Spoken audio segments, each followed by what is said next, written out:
Hey guys, Rebecca here. I'm going to show you coloring book pages again today. Recently started offering coloring book page PDFs on Etsy. People send me a picture of their dog, cat, whatever, create a coloring book page of it, and they send it to them either as a PDF or I can print it out for them.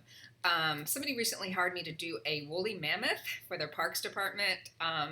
So I'm going to show you that today. First, I want to talk about the basic concept of how to do that in Photoshop. There'll be a little tutorial after this and then a speed draw so it doesn't get too long. Anyway, do you remember tracing paper as a kid? I do. You take an image, you put this in front, tracing paper in front, get a pencil, and you draw.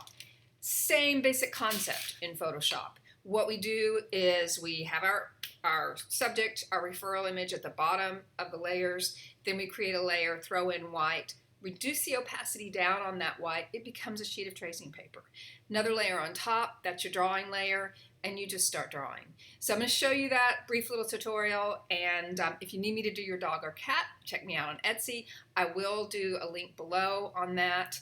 Also, if you like this kind of Photoshop content, hit subscribe, and I'll try to keep adding it. Okay, our first step on this coloring book page is to use levels to brighten our subject. I want more contrast and I want to see him better because again we're just going to be doing a line drawing, and so the original was a little too dark. So now now that I've got that where I want it, I'm going to lock that layer because I don't want to accidentally draw on it. And I'm going to select a new layer, create a new layer, and we're going to fill it with white. Fill it with white. Now we're going to take the opacity on that layer down because what that layer is, that's your tracing paper. So we're going to take that down a little bit. I'm going to lock it for now. I'm going to create a new layer. We're going to call it drawing. This will be our drawing layer. And then get a brush that's pretty small. And now it's time to zoom in. Really zoom in on this subject so we can see it.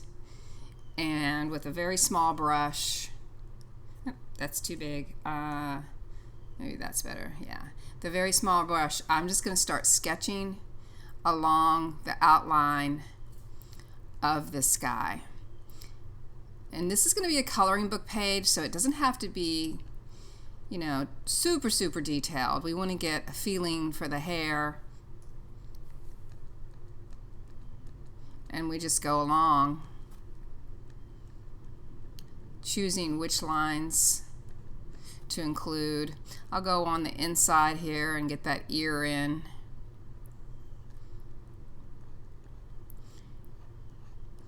And keep in mind, even though this is tracing, you are drawing and you want the line to have a little character and you want that line to have a little flow.